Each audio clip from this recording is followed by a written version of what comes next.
What's up guys? Car Hacks here. So, umuulan ngayon. Yan. Maambon sa nakikita nyo. So, ang pinaka magandang questions dyan is, bakit ba mas tumitipid yung kotse nyo tuwing umuulan at umaambon sa Pilipinas? Sa Pilipinas lang to guys kasi sa ibang bansa is ibang scenario yung nag-yellow, ganun. So, bakit nga ba mas matipid yung mga kotse natin pag umuulan? Okay, simulan natin. Number 1, ang unang-una dyan, guys.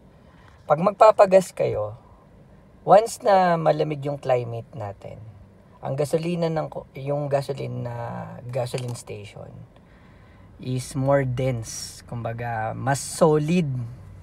Pansinin nyo, mag-iwan kayo ng mineral water nyo sa kwarto nyo, tapos mainit yung kwarto nyo. Pansin nyo, may bula-bula yung tubig nyo. Nagkakaroon siya ng oxygen. Which is, yun nga, kumbaga hindi siya solid na liquid, solid na gas. Kumbaga, may halo siyang oxygen sa, parang sa square inch, meron siyang amount na hindi naman dapat ganun kataas yung amount ng hangin. Pero nagkakaroon. So, yun yung number 1. Yung kumbaga mas solid yung yung gasolinang naiilagay sa inyo. Kumbaga walang hangin or less bula. So, yun yung number 1. Kaya mas matipid siya. And number 2, ang number 2 natin is yung aircon. Ang aircon kasi natin, guys, pag umuulan, palagi naka-on yung ang tawag doon, yung compressor natin. Yun yung nagpa-pump ng freon. So, pagka alam naman nating lahat na ang compressor ang isa sa pinakamabigat na binubuhat ng makina natin. The more na mabigat yung makina, the more na mas matakaw siya. So pagka pansinin nyo, kung cold weather, hindi hirap yung aircon nyo palamigin yung loob ng kotse.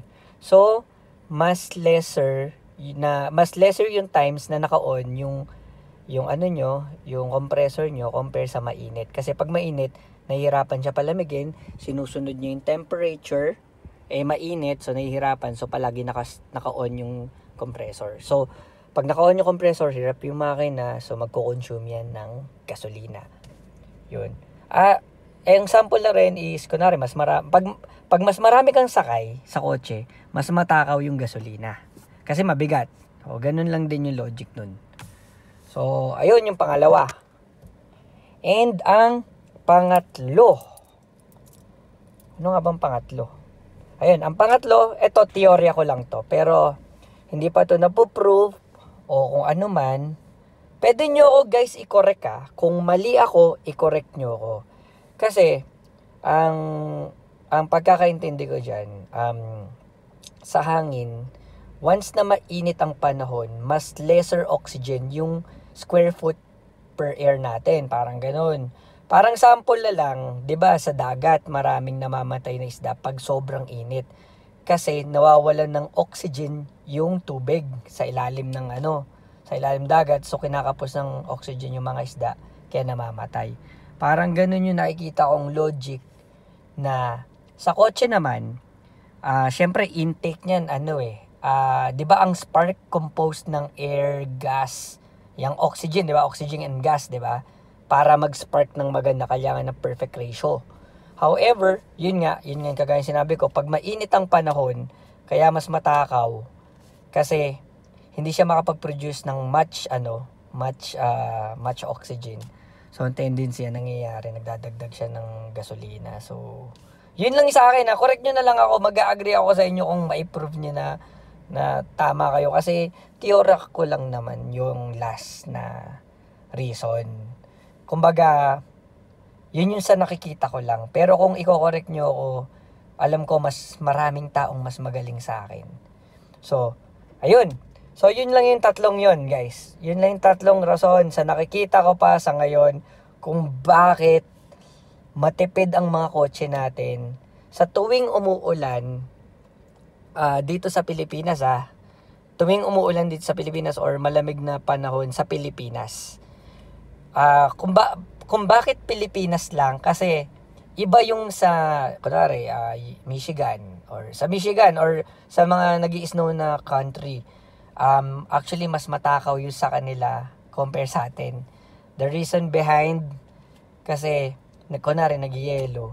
Pag warm up pa lang ng kotse mo, mas matagal na i-warm up yung kotse mo kasi nag-yelo doon.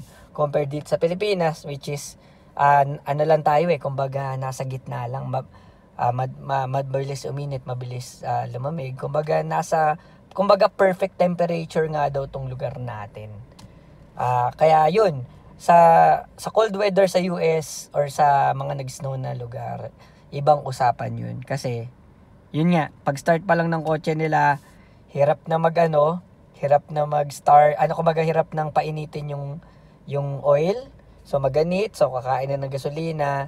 Tapos yung mga bearing pa niya, kumbaga maganit siya kasi malamig. 'Di ba yung mga oil naninigas yan yung mga grease naninigas yan dahil hindi yan nagpa-function. Kumbaga papaikutin muna ng matagal bago uminit para ma-reach yung temperature na hinahanap ng bearing para maging smoothen siya, 'di ba? Yun yung mga sample doon. Kaya pang Pilipinas lang tong topic na to. So ayun guys, yun yung topic ko for today. Bakit mas matipid ng kotse pag umuulan dito sa Pilipinas or pag malamig ang weather sa Pilipinas. Kagaya ng mga Baguio, mga ganyan, matitipid yan. So ayun guys, thanks for watching and see you on my next video guys. Bye!